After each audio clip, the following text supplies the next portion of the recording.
It feels like for the longest time in the 2010s, every time you went into a toy or game shop, you could not escape from the haunting, lifeless eyes of a Skylander. By the time that Skylanders and Disney Infinity and everything like that came out, I was too old to be playing it and moved on to more adult and mature games, like Minecraft Spleef. But it is undeniable the stranglehold these types of games had on generally pre-adolescent and younger kids. But with that being said, what even were those games? This type of game where you have a toy in the real world, which is usually a minifigure, and then put it onto some connection to your console to make that character appear in the game, is known as a toy-to-life game. The main games from this genre that I'll refer to for the rest of the video are things like LEGO Dimensions, Skylanders, and Disney Infinity. And before we keep going, yes, there is a copy of Disney Infinity up here, but it just came like with the Xbox One, which I bought for another video. I've never played the game before. Out of those three games, Skylanders is considered to have started the whole trend, but I can remember a game that did this well before that. In 2007, the first fully toys-to-life game was released called UB Funkeys. I don't really remember a whole heap about the game, but I do remember the figures themselves because I used to play this back when you used to have a family PC. An article from thegamer.com says that the gameplay was kind of similar to like Club Penguin and Neopets, where you just kind of go around the map and get coins to buy stuff for your house. Quick side note, was I just fucked up as a kid, or did everybody also think that when they're being recruited to join the secret spy group in Club Penguin, that they were the only ones in it? Like, I wouldn't tell my friends I was doing spy missions on Club Penguin because I swore an oath to make sure Club Penguin would be safe for all and I don't need my cover blown. Because what happens when was there a bad guy? When climate change came and started blowing all that shit down, and they come for me when climate change comes for me. I actually found a photo of the exact box of those Funkeys that my parents got for me, because I remember vividly how cool the red one was, because he was on fire. Also, I think I only played as the panda because I wanted to have the, like, I guess the Satan, that one in front of me, because he looks so cool, and I wanted us to play the game together. While looking at this, I may have also found a listing for 14 of these on eBay, and Impulse put a bid in, so keep an eye out for those in the background of any future videos you watch, by the way. Fast forward to 2011. Sorry, I'm just thinking of a day to remember. Fast forward to 2012.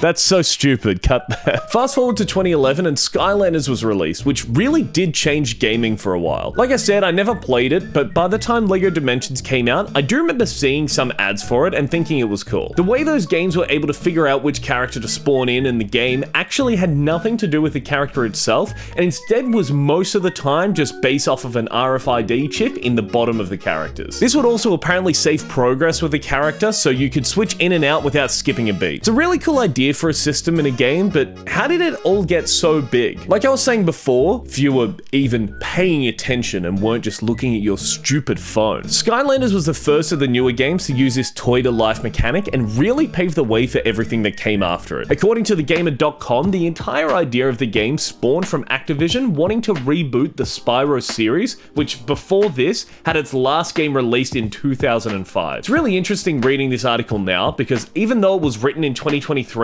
they talk about what is essentially DLC as if it's some foreign concept by saying, developer Toys for Bob took a gamble. Would consumers really respond to additional purchases after plonking down $70 for the starter pack? I get that technically it's not DLC because you need to go out of your way and buy it, but like COD started doing DLC 2 years before Skylanders came out. I think the devs had a pretty good idea that a lot of people who like a game are willing to pay extra money to play more of the game. Another really successful product, which I didn't even know was toy to life until doing this, are Amiibos. If you haven't seen them before, it's all of the Nintendo characters that are sold as what I thought was just collectibles, but apparently not. From that same article, they explained that the Amiibos are actually able to be used in games like Smash Bros. Ultimate. In Mario Party, they'll let you use the figures as game pieces, and even in Mario Kart, they can give your Miis different outfits. This is very different to the way Skylanders worked, because instead of adding to any story, the Amiibos would give you cosmetics in a lot of games you'd have for your Switch or Wii U or things like that, and like, as we'll get into later,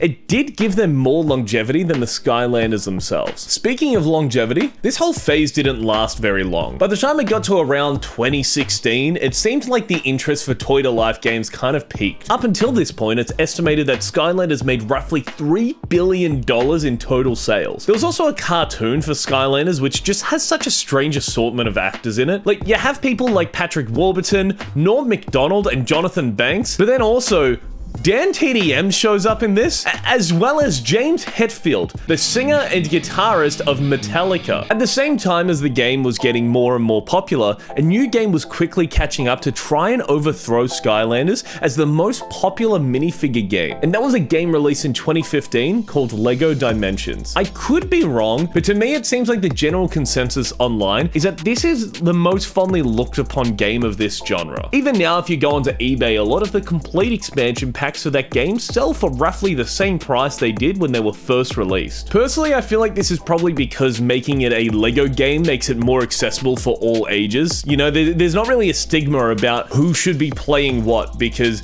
it's LEGO. Who doesn't like LEGO? But even with a game as big as Dimensions crossing over characters from DC, The Simpsons, Harry Potter, Lord of the Rings, Doctor Who, Portal, and Mission Impossible for some reason, the hype for the game died almost as quickly as it started. As CGMagOnline.com writes, by October of 2017, LEGO Dimensions was closed a year early with a year's worth of content, including the story's grand finale, left unreleased. Even as someone who's never played the game before, that does kind of suck. From seeing how many different IPs were involved in this, I don't really know how they were managing to make a coherent story, but if you were really into this game, it would suck to never see the payoff of 2 years worth of story and hundreds of dollars worth of LEGO minifigures. But LEGO Dimensions wasn't alone. By 2017, it did seem like this whole genre of toy-to-life games died out. From what I can find, it seems like the general idea for why it all stopped was because there were so many different versions of this concept, and what at the time felt like a never-ending expansions for this game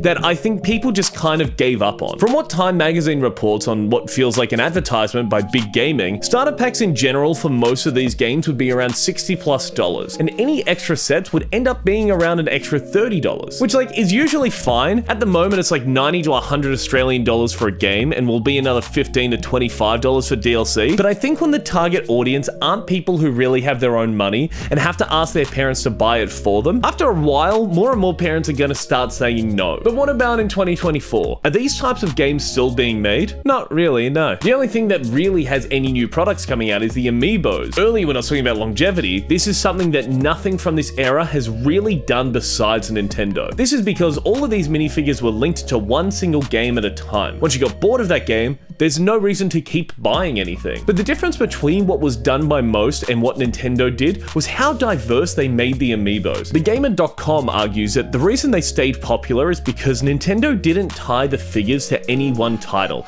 Instead, they unlock cool little extras in a massive variety of Nintendo games. It also helps that they started selling these at a similar time as pop vinyls really started kicking off too, so a lot of people just started collecting these without even using them to play games, which is all I thought they were for before this video, to be honest with you. I just assumed it was like Nintendo branded pop vinyls. 13 years after Skylanders was released and 17 years after UB Funkeys, games like this just don't exist anymore. It is kind of cool to be able to look back on what was popular at the time and how something like gaming that a lot of people love and do every day has evolved over time. I like that outside of just a physical copy of a game itself, we get little remnants of the past we can hold on to. Like having 14 Funkeys on the way to your home and realizing that you need a CD to install the game on your computer, and your computer hasn't had a CD reader in it since 2017. I hope you all enjoyed going down memory lane in this video and maybe even learning something, because without meaning to, it seems like every video I'm nudging closer and closer to being an edutainment channel. If by education I mean knowledge that will only ever be useful in a conversation once in your life,